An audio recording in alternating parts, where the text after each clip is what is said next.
I'm here today with Sarah Kiefer. She's the Technology Integration Specialist at Ross Local Schools, and that's in Hamilton, Ohio, right, Sarah? Yes, it is. And my name is Jill Simpson, and I am a facilitator for PBLMatters. So first question I have is, in PBL, you've sat through several of our trainings, and you know that one of the really key elements of project-based learning is the feedback process. When kids are in the middle of a project and they're sharing their work and getting some feedback from their peers. Are there any supports with technology that you've found especially helpful that would allow for a feedback protocol? Yeah, I think honestly, there's almost too much out there and it becomes a very overwhelming task for a teacher to like weed through and find something that works, right, and works well for them and their students. And I think that's a big mindset shift, because when you're face to face with the kids, a lot of times you can walk them through whatever it is that you're trying to do. But now that we're all working remotely, it's a whole different ballgame. And I know with some of my teachers, it's like, well, but like when we're in the classroom, they know how to do this, right? Well, we're not in the classroom. They're at home. You have no idea, and you have absolutely zero control over what is going on at their homes. And that takes a whole different spin on even some of the simplest tasks that we take for granted. And we're a Google district, and I'm a big believer in Google, and pretty much any of the Google applications that you have all come with a built-in feedback ability. It's just a matter of, do you know how it works as a teacher? Do your students understand how it works? And like some of my teachers jumped on the ability to use the commenting features in Google Classroom with slides or with docs or whatever their chosen application. And they were like, but Sarah, the kids aren't getting this. They're not seeing it. And so using like a virtual conference, me with the teacher, they're able to pull it up. And what we found was, again, there's too many ways to give the feedback. And they were actually giving it to them like on the grading side of Google Classroom, which the kids won't see until you grade it. Right. But they were hoping that it was the feedback piece before the kids finished it to help kind of guide them into the next step, or, hey, can you tweak this? But it was because they were working in the feedback piece over here in the grading area. So it was like, we had to figure out too, and I was right there with them, because again, like that just was not something that we had, fully jumped into. We knew it was there, but yeah. So the classroom died on if I hear you right, they were sort of using the summative feedback as opposed to like the in-process formative feedback, like the comment feature on the doc as opposed to in the grading portion. Right. They were hoping that it was showing up. Yeah, no. And it wasn't. And so it was, again, like the teachers were like, but I'm giving them feedback. It's right here, Sarah. You can see it on my screen. I'm like, I know, but that's the part that they see after you grade it. Right. And they're like, oh, so it's that whole, there are options, and options are great if you know which option is the best one, is the right one. It's great to have somebody like you in a district who can go like face to face with teachers like this. But would you suggest maybe if there's not somebody in the district like that, maybe get a teacher partner, like a study buddy, and practice these things on the docs and the slides and the different Google apps? Absolutely. And that's what some of my teachers, because I work between two buildings, and they would apologize for contacting me. I'm like, guys, no, like this is my job. Let me do this, let me help you. And some of them would say, well, is it okay if I work with so-and-so on my teaching team? I'm like, well, absolutely. Like that's ideal, right? Bring me in when you're all stumped, or, if you can't get somebody else, like, let me help you. But I never wanted them to hesitate to ask questions.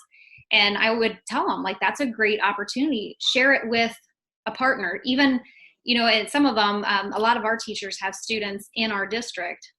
Mm-hmm. And this one teacher I was helping, I said, share it with your daughter.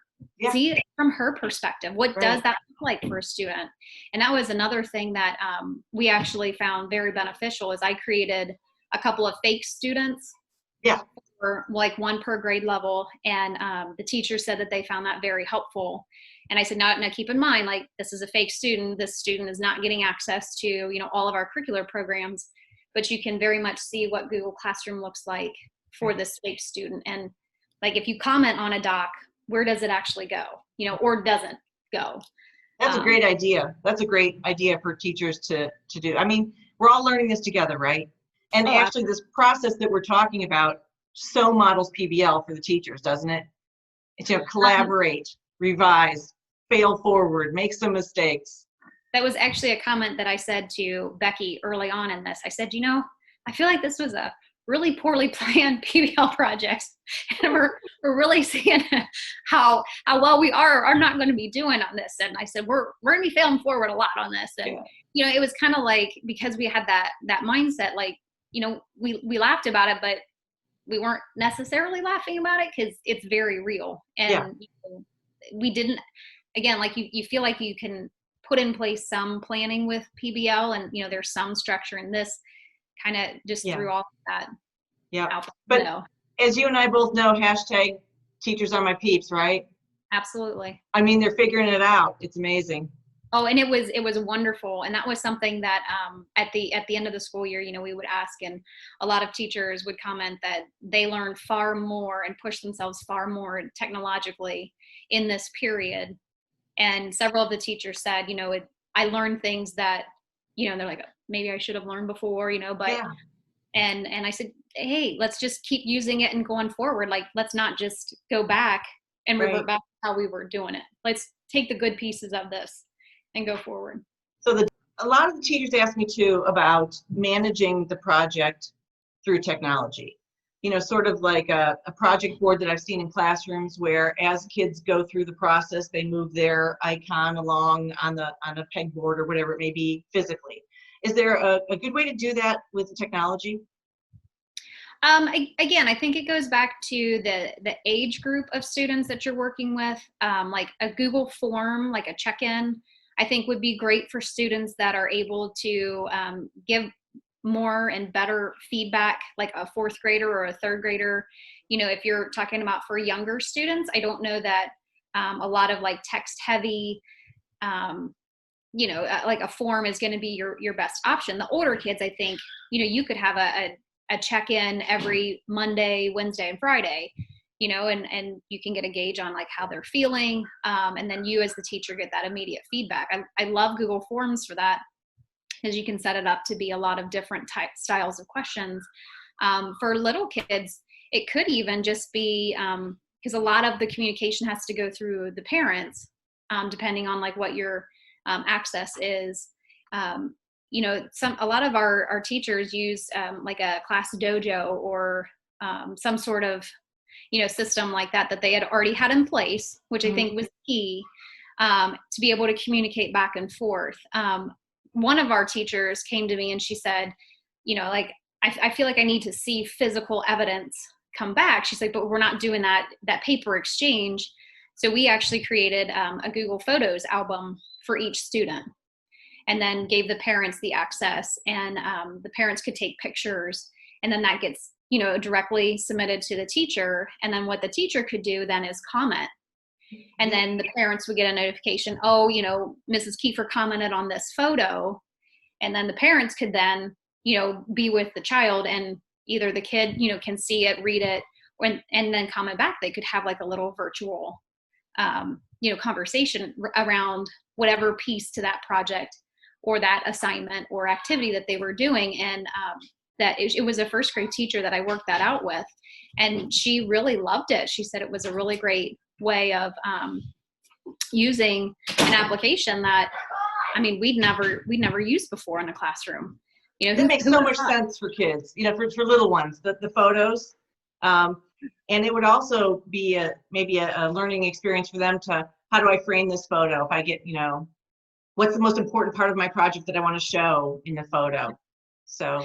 And honestly, like a Google Photos album can be limitless. Like they could take, you know, if you're growing a plant, you know, as a part of a project, or, you know, it's they're building a structure out of their Legos at home, or, you know, they could take multiple pictures, and then that becomes like, or a video, videos would work too. And I think it forces you to think in a different manner, and it doesn't have to be all text-based, Yeah. right? Like it could be videos and photos and Absolutely. What a great solution to that. So the next question is about public product, because PBL is all about sharing your work outside of the classroom. And so in some ways, they're more isolated, but in other ways, it's more public than ever with the digital virtual learning. So what are some ideas that you might have for that end result, that public product, sharing the student work? Probably, again, I'm going to rely on my love of Google, is a Google slide deck. And it could be each student has a slide deck. It could be that the class has one slide deck and each student has a slide or multiple slides within. Because slides, you can add in videos, you can add in text, you can arrange, very much freehand, like a scrapbook. And it's limitless, honestly. And students can, do the screen recording and put things in there. They can record themselves and they can record audio now. And a Google slide, you just publish it to the web, and then that link, it can be shared out to whomever. It could be posted on a website. It could be sent to parents through an email, posted in Google Classroom or an LMS of your choosing. I think Google Slides just has such a wide variety of abilities of what it looks like. And again, you're pulling in that collaboration piece. It could be that each student has a slide and it links to whatever it is that they, as you get older, maybe one student wants to create a Google site for their project. Maybe another one records a video, but each slide is for that student, and then it links out to, a multitude of different media. In my mind, a Google slide is probably the easiest and the most basic way, but teachers can do a lot of things. They could create a Google site and embed content from each student or each group of students. It really is, the sky's the limit, and it's more about what is the teacher comfortable with and does she feel in a remote setting, as this is, like, what's going to be best for the students to be able to share. And so in your role supporting teachers, and I've seen you in action, you're awesome. What has been the biggest, oh wow, when you show them something, something related to technology, and maybe not PBL specifically, but something they could use? I think it's when you take a tool, and it could be something as simple as a Google Doc, and you show them something in a way that they could use it that they've never thought of before. Instead of keeping their, like, Google Docs as a word processor, all I can do is type in it. Well, it's far more than, or it can be far more than that. Take a Google slide, like I was explaining before. You could do 8 million trillion different things with it. You could create and write your own book if you wanted to and share that out. But it's when they look at you and no longer of, oh, I have to learn this tool because the district says I have to learn this tool. But it's like, Sarah, I want to do blah, blah, blah.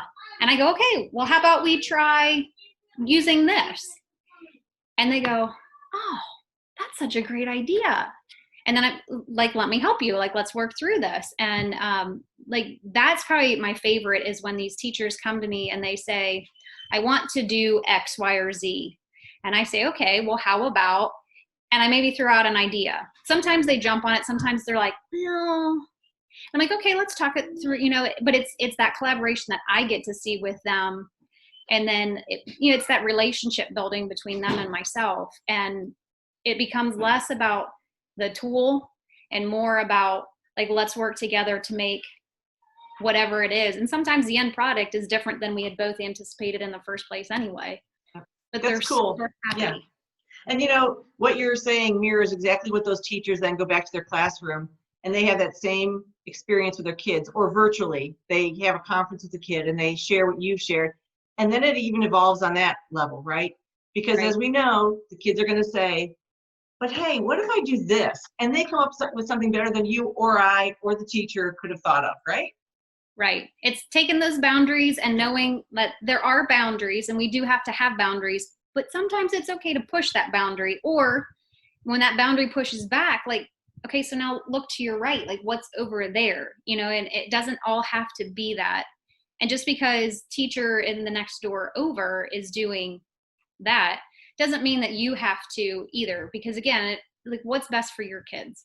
You have a different group of kids than that teacher does. And I think that's what really played in for a lot of my teachers was like, well, I can't do everything exactly like, Mrs. Jones. So now let's talk about social media. I mean, I know I follow you. You have such great stuff out there. And I always tell the teachers I work with now that it's like free PD, right? I mean, I get so many great ideas just from following great minds, and then I like to retweet those out. So do you have any suggestions? Like, who do you follow on Twitter? And where would you suggest teachers go looking for great online technology PD? Just any kind of education PD. Yeah, and there's so much out there. Obviously, if you wanted to, like, you could look at my Twitter account. I'm at Kiefer SJ. And this is when I talk to teachers about Twitter, I'm like, find one other person. Like if you really respect PBL Jill, look on PBL Jill's Twitter account and then look who she's following, and go and check out some of those people. That doesn't mean you have to follow them, but, look through and see, and maybe check out some of the tweets that PBL Jill has, shared. And you'll kind of start to see almost like a little bit of a pattern. Like if you look at my Twitter account, it's almost exclusively like ed tech. Right? People like Matt Miller of Ditch That Textbook and Casey Bell, Shake Up Learning, John Spencer, The Creative Classroom. Good, yeah. Phenomenal. Jennifer Gonzalez, if you really want to get into some like meaty thinking about education, The Cult of Pedagogy. I mean, she can dive really deep at times, and it's good stuff. I mean, right now, there's a big resurgence of their GEGs, which is Google Educator Groups. Ohio has a great one. It's led by Eric Kurtz. I mean, if you don't follow Eric Kurtz and you're in a teacher, you have to follow him. I mean, Control Alt Achieve, like that is like the epitome for me. Like he is phenomenal. He shares stuff out, and he's very good, and he's a great person to follow because like he makes things very real and very reachable. There's all kinds out there. Obviously I do put out stuff on social media, and I have a website, techyoucando.com, and a lot of techyoucando.com. Okay.